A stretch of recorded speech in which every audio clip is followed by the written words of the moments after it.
আজকের মাংসের মতনই কষা কষা করে বানাবো পটলের মশলাদার এই রেসিপিটি, যা ভাত বা রুটির সঙ্গে খেতে দারুণ লাগে। আর অবশ্যই ভিডিওটিকে লাইক করে চ্যানেলটিকে সাবস্ক্রাইব করে নেবেন। তাহলে চলুন শুরু করা যাক আজকের এই রেসিপি। নমস্কার বন্ধুরা, আমি পায়েল, আপনারা দেখছেন পায়েলের পাকশালা ইউটিউব চ্যানেল। এই মশলাদার পটলের জন্য আমি এখানে ঠিক এইরকম 600 গ্রাম পটল নিয়েছি। এবার এগুলোকে ধুয়ে নিয়ে খোসা ছাড়িয়ে নেব। পটলের খোসাগুলোকে এইভাবে ছাড়িয়ে নিয়েছি, আর মাঝখান থেকে ঠিক এইভাবে চিড়ে নিয়েছি, আর সামান্য নুনও মাখিয়ে নিয়েছি। এবার এগুলোকে ভেজে নেব। এবার এই কড়াইয়ের মধ্যে দিয়ে দিচ্ছি বেশ কিছুটা সর্ষে তেল। প্রথমেই তেলটাকে আমরা ভালো মতন গরম করে নেব।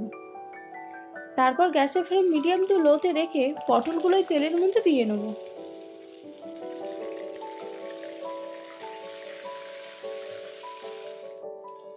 পটলগুলো আমার ভাজা হয়ে গেছে। এবার এগুলোকে তুলে নিচ্ছি। ঠিক একইভাবে বাকি পটলগুলোকেও আমরা ভেজে নেব। সম্পূর্ণ পটলগুলো ভাজা হয়ে গেছে। এবার এই তেলে ফোড়নের জন্য দেবো হাফ চামচ সাদা জিরে, 2টো শুকনো লঙ্কা, 2টো তেজপাতা ও গোটা গরম মশলা, যেমন লবঙ্গ, এলাচ, দারচিনি ও সামান্য একটু জয়িত্রী। এবার দিয়ে দেবো পেঁয়াজ বাটা। এখানে 2টো মাঝারি সাইজের পেঁয়াজকে পেস্ট করে নিয়েছিলাম। এবার এই পেঁয়াজটাকে ভালো মতো নাড়াচাড়া করে কষিয়ে নেব। পেঁয়াজটা খুব ভালো মতন কষে গেছে। এবার দিয়ে দেবো এখানে 2 চামচের মতন আদা বাটা আর 1 চামচ রসুন বাটা। এই আদা ও রসুনটাকে পেঁয়াজের সাথে ভালো মতন মিশিয়ে নিয়ে কষিয়ে নেব। এর কাঁচা গন্ধ কাটিয়ে নেব। আদা রসুনের কাঁচা গন্ধ কেটে গেছে। এবার দিয়ে দেবো গুঁড়ো মশলাগুলো। 1 চামচ হলুদ গুঁড়ো, 1 চামচ জিরের গুঁড়ো আর 1 চামচ ধনের গুঁড়ো। ঝালের পরিমাণ হিসাবে 1 চামচ লাল লঙ্কার গুঁড়ো আর রঙের জন্য কাশ্মীরি লঙ্কার গুঁড়ো। এবার সম্পূর্ণ গুঁড়ো মশলাগুলোকে খুব ভালো মতন মিশিয়ে নিয়ে সামান্য একটু জল দিয়ে এটাকে কষিয়ে নেব। এই মশলার কাঁচা গন্ধ কাটিয়ে নেব।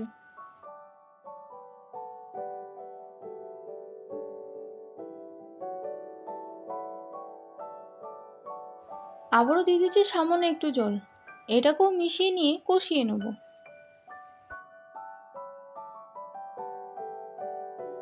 মশলা খুব ভালো মতন কষে গেছে। এবার দিয়ে দিচ্ছি টমেটো। 2টো ছোট সাইজের টমেটোকে এইভাবে কুচিয়ে নিয়েছি। এই টমেটোটাকেও মশলার সাথে ভালো মতন মিশিয়ে নেব। এবার দিয়ে দেবো পরিমাণ মতো নুন। এই নুনটাকেও মশলার সাথে ভালো মতন মিশিয়ে নেব। মিশিয়ে নিয়ে আবারও দিয়ে দেবো সামান্য একটু জল। তারপর এই জলটাকেও মিশিয়ে নিয়ে এই মশলাটাকে 2-3 মিনিটের মতন ফুটিয়ে নেব। খুব সুন্দর মশলা আমাদের কষে গেছে এবং মশলা থেকে তেলও ছেড়ে দিয়েছে। এবার গ্যাসের ফ্লেমটাকে 1 মিনিটের জন্য অফ করে দেবো। এবার দিয়ে দিচ্ছি 50 গ্রামের মতন ফ্যাটানো টক দই। এই দইটাকেও মশলার সাথে ভালো মতন মিশিয়ে নিয়ে গ্যাস আমরা জ্বালিয়ে দেবো। তারপর এটাকে মিনিট 2-1 মতন আবারও ফুটিয়ে নেব।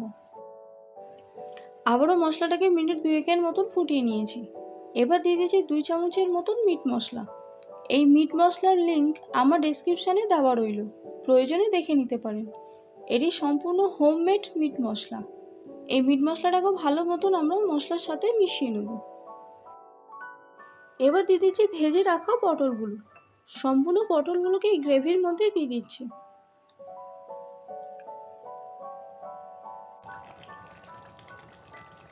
এবার এই পটলগুলোকে নাড়াচাড়া করে গ্রেভির সাথে ভালো মতন মাখিয়ে নেব। মাখিয়ে নিয়ে আবার এটাকে মিনিট 2-1 মতন ফুটিয়ে নেব।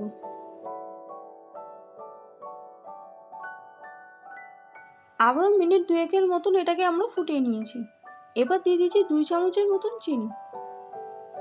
অবশ্যই গ্রেভিটাকে একবার চেক করেই চিনিটাকে ব্যবহার করবেন। কেমন টক ভাব আছে সেটাকে একবার দেখে নেবেন। এই চিনিটাকেও আমরা গ্রেভির সাথে ভালো মতন মিশিয়ে নেব। ঠিক মাংসের মতন কষা কষা মশলাদার পটল আমাদের রেডি। এবার নামানোর আগে ওপর থেকে ছড়িয়ে দেবো 1 চামচের মতন গাবা ঘি। এই ঘিটাকে ভালো মতন মিশিয়ে নিলেই রেডি হয়ে গেল এই মশলাদার পটল।